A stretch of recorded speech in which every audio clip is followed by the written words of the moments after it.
todos los que combatimos.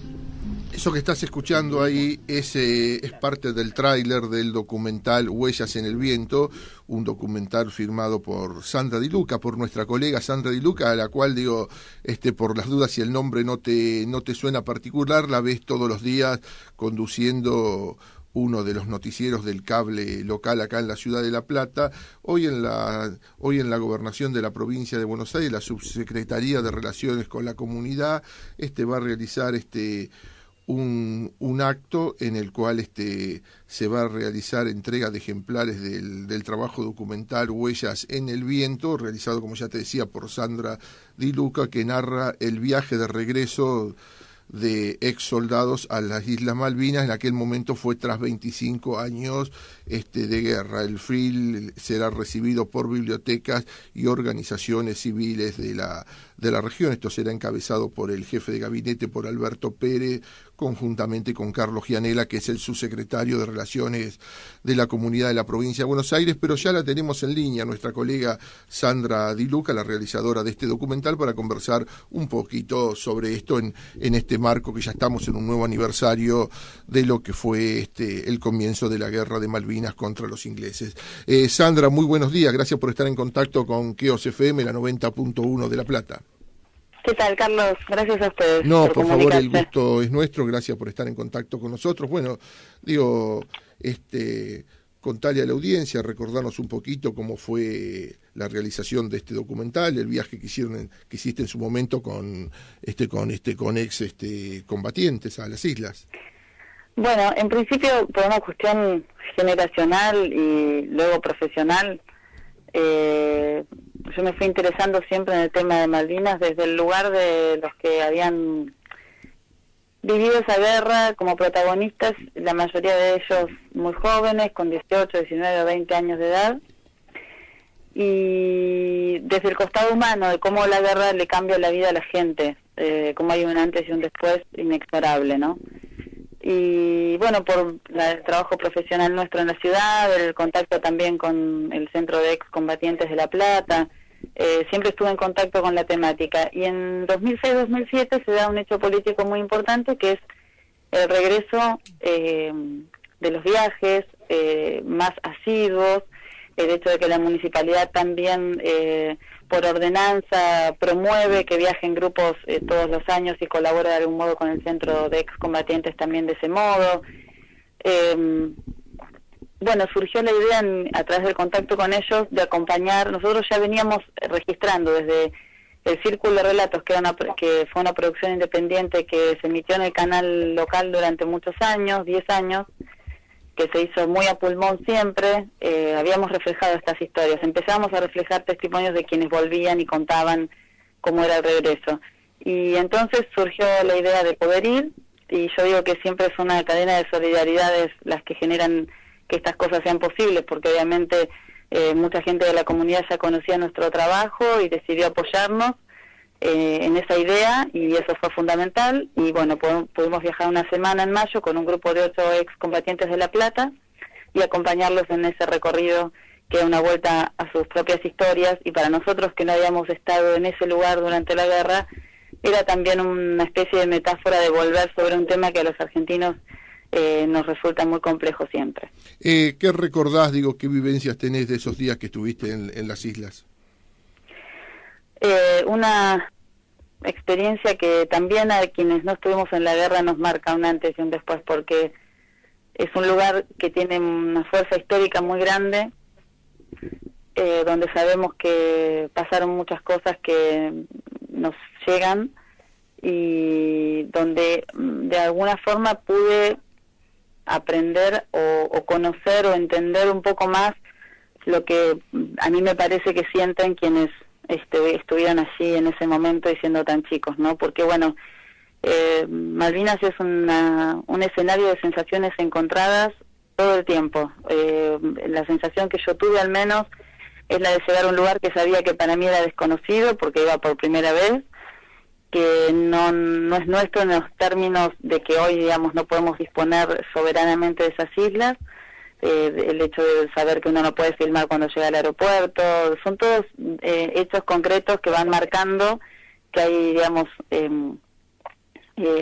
otra presencia, ¿no?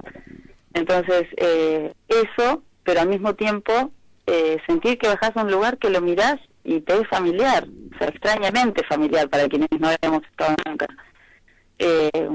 Y bueno, esas sensaciones encontradas te van acompañando en la estadía, al menos a mí me acompañaron todo el viaje, y fue desde lo humano, digo, una experiencia muy rica de poder conocer un poco más lo que hicieron, lo que vivieron, este grupo de otros combatientes, pero que muchas de sus historias son el reflejo de tantas otras, ¿no? Es lo que intenta también mostrar el documental. Son 8 con sus historias particulares, pero que indudablemente muchas de las cosas que vivieron son comunes a todos los soldados que estuvieron ahí.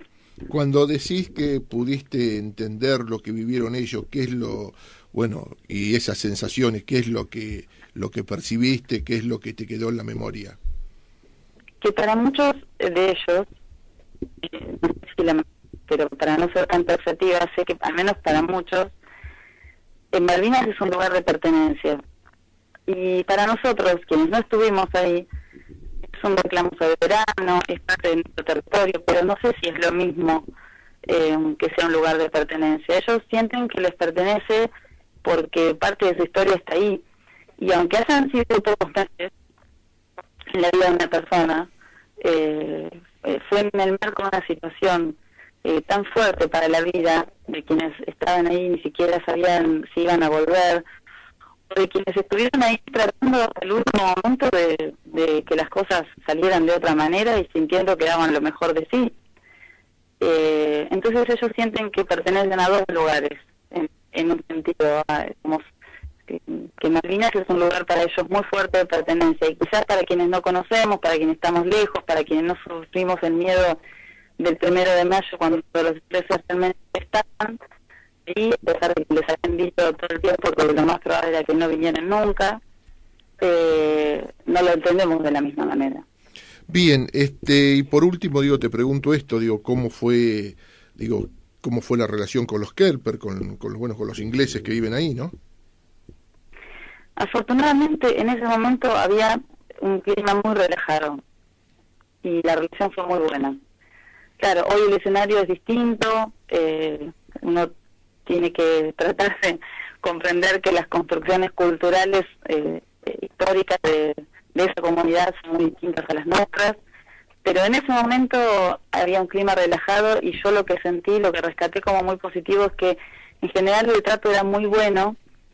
Puedo decir que había un respeto, esto yo me traje como cosa positiva también de lo que es el costado humano de estas historias, que hay un respeto por los excombatientes, que me parece que tiene que ver más allá de las cuestiones de las posturas sobre la soberanía, con reconocer que esas personas estuvieron ahí y, digamos, pudieron haber perdido su vida, y los que no la perdieron otras cosas, compañeros, inocencia, un montón de cuestiones, y eso hay un respeto, incluso mutuo entre soldados británicos y soldados británicos argentinos. Es muy común ver, nosotros no los vimos, pero nos comentaron en ese momento, y se sabe que hay muchos ex soldados británicos que visitan el cementerio de Darwin, y también uno se conmueve cuando va caminando por el monte, como se le llama ahí el descampado, digamos, y de golpe en una piedra ve una placa que recuerda a un soldado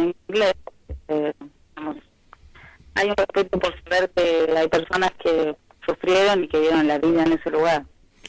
Bien, esto es hoy a las 11 de la mañana en el Salón de Usos Múltiples de la Casa de Gobierno. Sí, para nosotros es muy importante que el gobierno se haya interesado, ya lo hizo en otra oportunidad, desde la Dirección General de Cultura y Educación, y ahora vamos a través de la Secretaría de Relaciones con la Comunidad, que nos posibilitan el hecho de que, primero que se interesen en una producción independiente y que puedan ser, digamos, el canal para que este material sea compartido con más gente, que llegue a bibliotecas, que quede como material de consulta, que no es lo mismo que organizar una proyección, por ejemplo, ¿no? Que esto en las bibliotecas puede quedar para material de trabajo, lo mismo en las ONG y en las escuelas. Nosotros estamos muy orgullosos, muy contentos de que se hayan interesado en el trabajo que hicimos.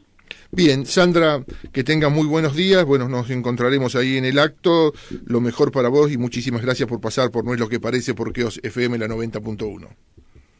Carlos, muchísimas gracias a vos. Entonces nos vemos. Bien, así pasaba Sandra Di Luca, la cara del noticiero del canal de cable local, que es la directora de este documental que fue Huellas en el Viento, que cuenta la historia de 8 combatientes, de 8 excombatientes ahí en su regreso a las Islas Malvinas, y te voy contando, quien también va a estar en este evento, en este acto que se realiza hoy en el Salón de Usos Múltiples de la Gobernación. Va a ser David Lebón, el músico David Lebón, que fue parte de aquel gran recital de rock nacional que se hizo en el momento de que estábamos en guerra, en que en realidad los militares lo planean como apoyo a la guerra, como apoyo a su gestión, como apoyo a la dictadura, y termina siendo un gran recital por la paz con músicos emblemáticos como fue en ese momento Raúl Porchetto por Reina Madre. Hoy va a estar David Lebón, y el tema significativo, el tema que sonaba por esos años de David Lebón, era El tiempo es veloz.